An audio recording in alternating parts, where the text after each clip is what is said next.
A C ಹಂಗೆ ಆಗುತ್ತಾ? ಹಲಸನ ಮಾಡಿದ್ದೀರಾ? ಹಲಸನ ಮಾಡಿದ್ದೀರಾ? ಆಗುತ್ತಾ? ಆಗುತ್ತಾ ಇದು? ನಿಧಾನ ಕೆಳಗಿಳಿಸ್ಬೇಕು ಹಲಾಸನಕ್ಕೆ.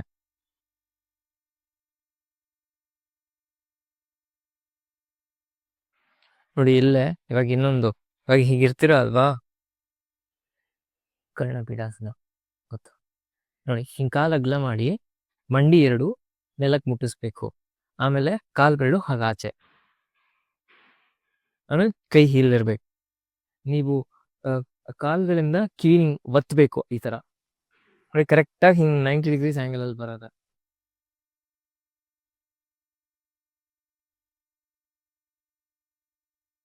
ಅಟ್ಲೀಸ್ಟ್ ಬಂದ್ ಕಾಲ್ ಮಾಡಿಸಿ.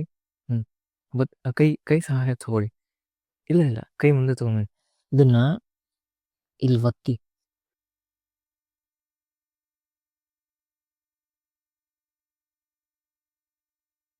ಮಾಡ್ತಾ ಇದು ಕಷ್ಟ. ನಂಗೂ ಸುಮಾರು ವರ್ಷ ಬೇಕಿತ್ತು ಇದು ಮಾಡಕ್ಕೆ. ಬೆನ್ನು ಕೆಳಭಾಗದಲ್ಲಿ ತುಂಬಾ ಎಳ್ತಾ ಸೆಳ್ತಾ ಎಲ್ಲ ಬರಲ್ಲ. ಹೌದು, ಇದಂತೂ ಮಾಡಿದಾಗ ಉಸಿರೇ ನಿಂತೋಗುತ್ತೆ ಅಂತ ಅನ್ಸುತ್ತೆ. ಪೂರ್ತಿ ಡಯಾಫ್ರಮ್ ಇಲ್ಲಿ ಕಂಪ್ರೆಸ್ ಆಗತ್ತೆ ಆಯ್ತಾ.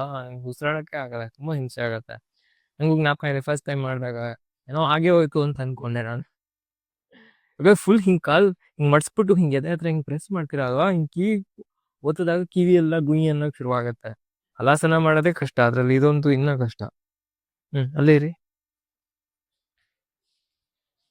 ಓಕೆ, ವಾಪಸ್ ಮೇಲಕ್ಕೆ ಬನ್ನಿ ಸರ್ವಾಂಗಾಸನಕ್ಕೆ. ಹಂಗೆ ಸ್ಟ್ರೈಟ್ ಮಾಡಿ, ಕಾಲು ಸ್ಟ್ರೆಚ್ ಮಾಡಿ ಮೇಲೆ, ಕೆಳಗೆ ಬರಂಗಿಲ್ಲ.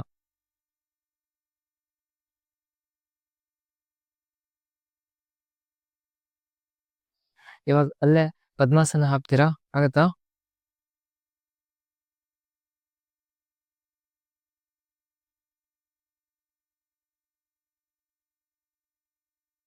ಇಳಿಸಿ ಆ ಕಡೆಗೆ.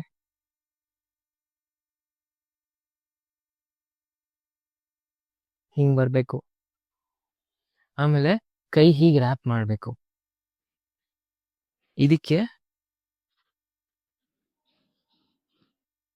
ಇದಕ್ಕೆ ಪಿಂಡಾಸನ ಅಂತ ಹೇಳ್ತೀವಿ. ನೀವು ಇಟ್ಕೊಳ್ಳಿ, ನಾನು ಸಪೋರ್ಟ್ ಮಾಡ್ತೀನಿ. ಏನಾಗಲ್ಲ, ಅಲ್ಲೇ ಇರಿ.